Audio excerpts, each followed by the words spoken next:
আজ সকালটা আমাদের ঘর সাফাই দিয়েই শুরু হচ্ছে, আর এই কাজগুলো করছে বর। তারপর দেখো ও পুজো দিয়ে নিচ্ছে, কারণ হচ্ছে বুধবার, ও সুন্দর করে ঘর মুছে পুজো দেয়।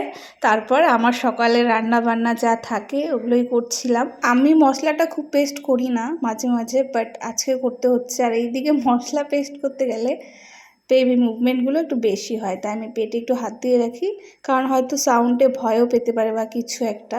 তো আজকে আমি মাছের ঝোল রান্না করব। এই মাছটা খুব কমই আনা হয়, প্রায় বলতে পারো অনেক মাস পর আনা হলো বা বছর। আমি এখন সেরমভাবে কোনো মাছ খেতে পারি না, তাই ও সেরমভাবে মাছ আনে না। লোকাল মাছ ছাড়া, ছোটো মাছ ছাড়া কোনো মাছই আমার ঘরে আসে না, কারণ আমি খেতেই পারি। যত দিন সামনে আসে এখন আস্তে তো সব খাবারই খেতে পারছি। তো আর এইদিকে এই মাছগুলো এত ফাটে, মানে তোমাদেরকে কি বলবো। তাই ও বললো সরো তুমি, আমি এটা করছি, কারণ তোমার গায়ে তেল গেলে আমার বউটা নাকি চেহারা খারাপ হয়ে যাবে।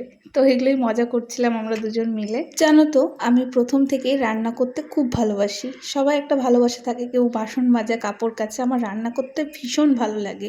কিন্তু এখন শরীরটা সেরমভাবে দেয় না, তাই হয়তো সেরমভাবে রান্নাটাও আগ্রহ কমে গেছে। কিন্তু ওই যে আমি যা খুশি রান্না করি ও খেয়ে নেয়, কিন্তু তবুও না একটা কেমন লাগে সবসময় এক তরকারি দিতে। তো মাঝে মাঝে চেষ্টা করি যত শরীরটা খারাপ লাগুক যে একটু কিছু ভালো রান্না করি, যাতে পরের মনটা ভালো লাগে। আর আমার পর খেতে ভালোবাসে, এটা তোমরা দেখলেই বুঝতে পারো। আর ওর সাথে থাকতে থাকতে এখন আমিও খেতে ভালোবাসি, খুব একটা নয় বাট ভালোবাসি। আর এইদিকে দেখো তরকারি হচ্ছে, আর আমি ওরম ইনস্ট্যান্ট মুছে যাই, যেটা আমার অভ্যেস হয়ে গেছে। জানি না রুম কার কার অভ্যেস আছে।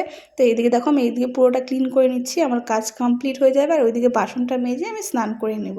এইদিকে আমার ঝোলটা ফুটে গেলেই আমার রান্না কমপ্লিট হয়ে যাবে। আর ওইদিকে একটু বাইরেও দেখছিলাম আমি। তারপর আমার দেখো ঝোলটা একদম কমপ্লিট হয়ে গেছে। তো আমার স্নান কমপ্লিট হয়ে গেল। আর বিশ্বাস করো, কতদিন থেকে যে কত মাস বলতে পারো যে আমি ঠিকঠাকভাবে নিজের কেয়ার করি না, কারণ ওই এনার্জিটাই আসে না হয়তো এই সময়টাতে। কিন্তু ঠান্ডা পড়ে গেছে, তবুও একটু চেষ্টা করছি আর কি।